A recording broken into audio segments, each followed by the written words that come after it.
ఉపరాష్ట్రపతి ఎన్నిక నేపథ్యంలో వైసీపీ ఇరకాటంలో పడింది. ఇండి కూటమి ఏమో జస్టిస్ సుదర్శన్ రెడ్డిని ఉపరాష్ట్రపతి అభ్యర్థిగా ప్రకటిస్తే దీంతో ఎవరికి సపోర్ట్ చేయాలి, ఏ రకంగా ఉండాలనేది వైసీపీకి అంతుచుకడం లేదు. మాజీ జస్టిస్ సుదర్శన్ రెడ్డిని అటు ఇండి కూటమి అభ్యర్థిగా ప్రకటించింది. అయితే ఇప్పుడు తెలుగువాడైనటువంటి సుదర్శన్ రెడ్డికి సహకరించాలా లేదా ఎన్డీఏ కూటమి అభ్యర్థిగా ఉన్నటువంటి సిపి రాధాకృష్ణని సహకరించాలా? ఈ రకంగా జగన్ ఇరకాటంలో పడ్డాడు. తెలుగు వ్యక్తి అభ్యర్థిగా ఉండడం వల్ల ఇక్కడ తెలుగు వ్యక్తికే ఓటు వేయండి, తెలుగు వ్యక్తికి సహకరించండి అని చెప్పి రేవంత్ రెడ్డి కోరినట్టు తెలుస్తోంది. అయితే ఎన్డీఏ అభ్యర్థి రాధాకృష్ణన్కు మద్దతు ఇవ్వాలని చెప్పి రాజ్నాథ్ సింగ్ కూడా కోరినట్టు తెలుస్తోంది. ఈ నేపథ్యంలో ఎవరికి మద్దతుగా నిలబడాలి? తెలుగు జాతి కోసం, తెలుగు ఖ్యాతి కోసం తెలుగు రాష్ట్రాల వైపుగా ఉన్నటువంటి ఒక అభ్యర్థిని బరిలో దించితే ఆ అభ్యర్థిగా ఉన్నటువంటి సుదర్శన్ రెడ్డి వైపు నిలబడాలా లేదా జగన్కి ఆల్రెడీ రాజ్నాథ్ సింగ్ ఫోన్ చేశారు కాబట్టి జగన్ ఇంకా బీజేపీ లైన్లో నుంచి పక్కకు రాలేదు, బీజేపీ లైన్లోనే ఉన్నారు కాబట్టి బీజేపీ నిలబెట్టిన అభ్యర్థికి సహకరించాలనే విషయం పైన ఇంకా జగన్ తేల్చుకోలేకపోతున్నారట. ఎన్డీఏ అభ్యర్థిని కాదనే సాహసం చేయలేకపోతున్నారట జగన్. అయితే ఎన్డీఏ అభ్యర్థికి మద్దతు ఇస్తే రాజకీయంగా ఇబ్బంది అంటున్నారు పార్టీ సీనియర్లు. పార్టీకి ముస్లింలు, క్రైస్తవులు బలమైన ఓటు బ్యాంక్గా ఉండడంతో మధ్య మార్గంగా ఎన్నికకు దూరంగా ఉండాలని ప్రతిపాదన సిద్ధం చేసినట్టు తెలుస్తోంది. ఇప్పటికే ఓట్ చోరీ విషయంలో రాహుల్ గాంధీని తప్పుపట్టారు జగన్ తప్పు చేశారన్న భావనలో ఉన్నారు వైసీపీ సీనియర్లు. అయితే ఇప్పుడు ఎన్డీఏ అభ్యర్థికి మద్దతు ఇస్తే షర్మిల వేసే ప్రశ్నలకి సమాధానం చెప్పలేమంటూ కూడా పార్టీలో చర్చ జరుగుతుందటే. వరిక్కిపోతే నుయ్యి, ముందైతే గొయ్యి, ఎటువైనా కూడా పడడం మాత్రం గ్యారంటీ అన్నట్టుగా జగన్ పరిస్థితి మారిపోయింది. స్తబ్దుగా ఉందామనంటే ప్రజాస్వామ్యంలో డెఫినెట్గా ఓటు హక్కును వినియోగించుకోవాలన్న ఒక ఆలోచనలో వారంతా ఉన్నారు కాబట్టి వారి పక్షాన కూడా ఉండాల్సినటువంటి అవసరం ఉందని చెప్పి భావిస్తున్నారట. సో వీళ్ళందరినీ పక్కన పెడితే ఒకవేళ కనుక అటు ఎన్డీఏ కూటమి పక్షంలో ఉన్నటువంటి ఆ వ్యక్తి కనుక సహకరించాల్సి వస్తే షర్మిల వేసే క్వశ్చన్స్ తట్టుకోలేం ఫస్ట్ అని చెప్పి భయపడిపోతున్నారట వైసీపీ నేతలు. ఏపీ ఇన్పుటేటర్ కృష్ణమోహన్ సిద్ధంగా ఉన్నారు ఫోన్ లైన్లో. కృష్ణమోహన్, సో ఇప్పుడు జగన్ వెనక నుయ్యి ముందు గొయ్యిలా మారిపోయిన పరిస్థితి, ఎటు చూసినా కొంత ఇబ్బందికర పరిస్థితే ఉన్నాయి.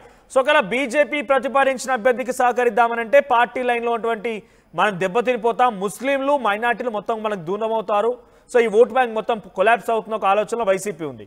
లేదు ఇండి కూటమి ప్రకటించిన అభ్యర్థి వైపుకి వెళ్ళబడదాం, తెలుగు జాతి కదా, తెలుగు వాడకరా అని చెప్పి సపోర్ట్ చేద్దాం అనుకుంటే కొంత రాజకీయంగా బీజేపీ నుంచి ఎదురు దెబ్బలు ఎదురయ్యే అవకాశం కూడా కనబడుతున్నట్టుగా కనబడుతోంది. సో ఇప్పుడు జగన్ నిర్ణయం ఏంటి? ఇంతకీ ఓటింగ్లో పాల్గొంటారా లేదా ఎలా ఉంటుంది? మనోజ్, అంటే ఉపరాష్ట్రపతి ఎన్నికల నేపథ్యంలో కొంత వైసీపీ ఆలోచనలు రెండు వైపులా కనబడుతున్న పరిస్థితి. ఒకటి, ఇప్పటికే కొంత ఎన్డీఏకి గతంలో కూడా బిల్స్ విషయంలో కావచ్చు, కొన్ని ఓటింగ్ విషయంలో కావచ్చు ఎన్డీఏతోనే ఉన్న వైసీపీ ఇప్పుడు ఎన్డీఏతో ఉంటే ఎలా, దాని పర్యవసానాలు ఏ విధంగా ఉంటాయి, దాని ఇంపాక్ట్స్ ఏ విధంగా ఉంటాయి, లేకపోతే ఫర్దర్ గా ఉండే పరిస్థితులు ఏంటి అనేది కొంత చర్చ కూడా జరుగుతోంది. అంటే కొంచెం ఇది ఇంట్రెస్టింగ్ చర్చగానే కనబడుతుంది. అయితే జగన్ వ్యవహారంలో ఎటువంటి స్టెప్ వేస్తారో అనేది చూడాల్సిన పరిస్థితి. ఇప్పుడు ఇండి కూటమి తరఫున తెలుగువాడైన జస్టిస్ సుదర్శన్ రెడ్డిని రాష్ట్రపతి అభ్యర్థిలో ప్రకటించడంతో కొంత ఏంటి, ఇప్పటికే షర్మిల కావచ్చు, రేవంత్ రెడ్డి కావచ్చు, లేకపోతే ఆంధ్రాలో ఉన్న కొంతమంది క్లియర్ గా చెప్తున్నారు ఆంధ్ర వ్యక్తికి అవకాశం కల్పించాలని ప్రయత్నం చేసినప్పుడు మనం ఖచ్చితంగా ఆంధ్ర వైపే, అంటే ఆంధ్రుడుగా ఉన్నాడు కాబట్టి అతని వైపు ఉంటే బాగుంటుందేమో అనే ఒక చర్చ కూడా మాట్లాడుతున్న పరిస్థితి. మరోవైపు ఇప్పుడున్న రాజకీయ పరిణామాలు, వరుసగా జరుగుతున్న పరిస్థితులు, వరుసగా కూటమి ప్రభుత్వం ఆంధ్రప్రదేశ్ లో వైసీపీని ఇబ్బందులు పాలు చేస్తున్న సమయంలో ఇండియాకి మద్దతు ఇస్తే వైసీపీ, మరి అటువంటి పరిస్థితుల్లో ఉన్న ముస్లింస్ కావచ్చు, ఇతని వైపు ఉన్న ఓటర్లు కావచ్చు ఏ విధంగా ఆలోచిస్తారు అనేది ఒక ఆలోచన కూడా జగన్ చేస్తున్నట్టుగా కనపడుతుంది. కొంత సీనియర్లు కూడా ఆ దిశగానే మాట్లాడుతున్నారు. అంటే బేసిక్ గా ఈ వ్యవహారంలో ఎన్డీఏకి మద్దతు ఇవ్వాలనేది జగన్ క్లియర్ గా అనుకున్నప్పటికీ కూడా గతంలో కూడా జగన్ ఎన్డీఏ వైపుకే ఉన్నప్పటికీ అది ఎన్డీఏ వైపుగా ఉన్నట్టుగా చాలా స్పష్టమైన పరిస్థితి అయితే కనబడుతుంది. కానీ రాజకీయంగా ఏమన్నా కొన్ని ఇబ్బందులు వస్తాయనే ఒక ఆలోచన, అంటే పార్టీకి ముస్లింలు, క్రైస్తవులు బలమైన ఓట్ బ్యాంకు ఉంది, అంటే దాదాపుగా 11 సీట్లు వచ్చాయని తప్పితే కానీ ఓట్ బ్యాంకులు చూసుకుంటే దాదాపుగా 1,40,00,000 ఓట్లు జగన్ కి ఆంధ్రప్రదేశ్ లో ఓట్లు ఇస్తారు. మరి అటువంటి పరిస్థితుల్లో ఈ ఓట్ బ్యాంక్ లో మార్పు ఏదైనా వస్తుందా, ఎన్డీఏ వైపుకి వెళ్ళాలి అనే పరిస్థితులకు వస్తే కొంత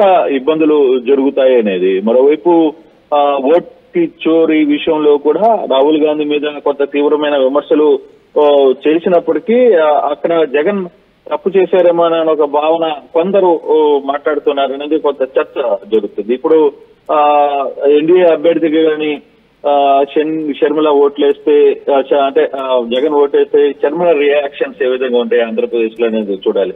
కానీ ఇక్కడ ఓవరాల్ గా కానీ చూసుకుంటే ఈ ఎలక్షన్ మాత్రం కొంత ఆసక్తికరంగానే మారింది అని చెప్పాలి మనోజ్. ఎందుకంటే ఇప్పటి వరకు భారత చరిత్రలో ఉపరాష్ట్రపతి ఎన్నిక ఫలితం అంటే కొంత స్పష్టంగా మనకి తెలుస్తోంది.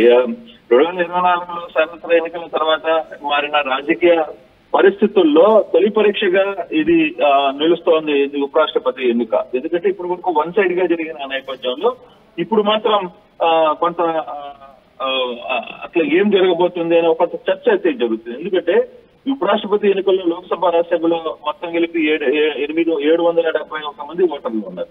మెజార్టీకి 391 ఓటర్లు అవసరం. ప్రస్తుతం ఎన్డీఏ దగ్గర 425 ఓట్లు స్పష్టంగా ఉన్నాయి. అయితే ఒకవేళ వైసీపీ పార్టీ తమ 7 ఓట్లను ప్రకటించినప్పటికీ కూడా ఎన్డీఏ బలం 432కి చేరుతుంది. విపక్షం దగ్గర 311 ఓట్లు మాత్రమే ఉన్నాయి. అంటే లెక్క ప్రకారంగా చూసుకుంటే రాధాకృష్ణ గెలుపు మాత్రం ఖాయమే. అయితే ఫర్దర్ గా ఎందుకు ఈ పోటీ వస్తుంది, ఈ పోటీ తప్పదా అనే ఒక యాంగిల్ కూడా తెలిసినప్పటికీ కూడా ఓటమి తప్పదని తెలిసి కూడా ఇండి కూటమి పోటీకి వదలలేదు. దీనికి కారణం ఏంటంటే కొన్ని ఏకగ్రీవ ఎన్నికల్లో కొంత నైతిక విజయాన్ని ఇవ్వకూడదు అనేది ఒక వ్యూహం ఉండొచ్చు, లేకపోతే విపక్షం ఏకతాటిమై ఉందనే సందేహం ఇవ్వడం. అంతేకాకుండా ఆర్ఎస్ఎస్ నేపథ్యంలో ఉన్న అభ్యర్థికి జేడీయూ టీడీపీ వంటి లౌకికవాద పార్టీలు మద్దతు ఇవ్వాలనే స్థితిని కూడా రావడం అనేది కూడా కొంత వ్యూహాత్మకంగా లెక్కలు వేస్తున్నారు. కానీ ఈ వ్యవహారంలో ఇప్పటికీ మనం కానీ చూసుకుంటే గతంలో వైసీపీ ఎప్పటిలాగే ఎన్డీఏకి మద్దతు ఇవ్వాలనే ఒక ఆలోచనలో ఉంది. ఇప్పుడు తన ఆలోచన ఏ విధంగా ఉంటుందని కూడా చూడాలి. కానీ బీజేడీ ఈసారి మాత్రం ఎన్డీఏ అభ్యర్థికి దూరంగా నిలబడుతుంది. ఒడిశా ఎన్నికల్లో బీజేపీ చేతిలో ఓటమి తర్వాత జాతీయ స్థాయిలో బలమైన ప్రతిపక్ష పాత్ర పోషించాలని స్పష్టంగా బీజేడీ కూడా ఆలోచిస్తుంది. ఆ దిశగా గతంలో సపోర్ట్ చేసిన బీజేడీ ఈసారి ఇండి కూటమి వైపుకి వెళ్లే పరిస్థితులు కనబడుతున్నాయి. అయితే సేమ్ టైం ఆంధ్రప్రదేశ్ రాజకీయాలు కూడా మనం కానీ చూసుకుంటే జగన్ ఎందుకు కొంత ఆలోచిస్తున్నారు, అటువైపుగా ఇటువైపుగా అనే ఆలోచనలో ఇరకాటంలో ఎందుకు పడుతున్నారు, ఏది చేస్తే ఏమవుతుంది అనే ఒక ఆలోచన. మరోవైపు ఎన్డీఏ వైపుకు వెళ్తే ఎన్డీఏకి కానీ ఓట్లేస్తే ప్రస్తుత పరిస్థితుల్లో ఇక్కడ ఆంధ్రప్రదేశ్ ప్రభుత్వంలో ఏదైతే కూటమి ప్రభుత్వం ఉందో కూటమి ప్రభుత్వం వైసీపీ పార్టీని ఇబ్బంది పెడుతుంది, వాళ్ళ నాయకుల్ని జైల్లో వేస్తుంది, వాళ్ళందరినీ అరెస్టు చేస్తుంది. వీటికి చేస్తున్నప్పటికీ కూడా తిరిగి వాళ్ళకి మనం మద్దతు ఎందుకు ఇవ్వాలనే ఒక లైన్ ఒక ఆలోచన. మరోవైపు లేదు ఎన్డీఏకి కాకుండా ఇండి కూటమికి ఇచ్చే పరిస్థితుల్లో రాబోయే రోజుల్లో ఏ విధంగా ఉంటది, పార్టీ బీజేపీతో పూర్తిగా తెగదప్పులు చేసుకుని శత్రుత్వం పెంచుకునే ప్రయత్నం చేయగలమా లేదా అనేది మరోవైపు ఇంకో ఆలోచన. లేదు ఈ రెండు తరగైనప్పుడు ఎందుకు అసలు దూరంగా ఉంటే పోతుందా, తమకున్న బలం 7 ఓట్లతో దూరంగా ఉంటే సరిపోతుందా? ఎందుకంటే ఈ 7 ఓట్లు ఉన్నంత మాత్రాన అక్కడే మార్పులు చేర్పులు జరిగే పరిస్థితి ఏం లేదు. సో ఏదైనా సరే వర్కౌట్ అయ్యే పరిస్థితి ఉంది కాబట్టి సో అటువంటి పరిస్థితుల్లో దీని మీద కొంత నెట్వర్క్ జరిగితే ఏ విధంగా ఒక ఆలోచన అయితే కనపడుతుంది. కానీ ఓవరాల్ గా అయితే ఎన్డీఏ వైపు కొంత మొగ్గు చూపుతున్నప్పటికీ జగన్ కొంత చర్చ పార్టీలో జరగడం వల్ల ఈ రోజు సాయంత్రానికి పూర్తి స్థాయి ఒక లైన్ లోకి ఏం జరగబోతుందని ఒక చర్చకు వచ్చే అవకాశం అయితే కనపడుతోంది మనోజ్.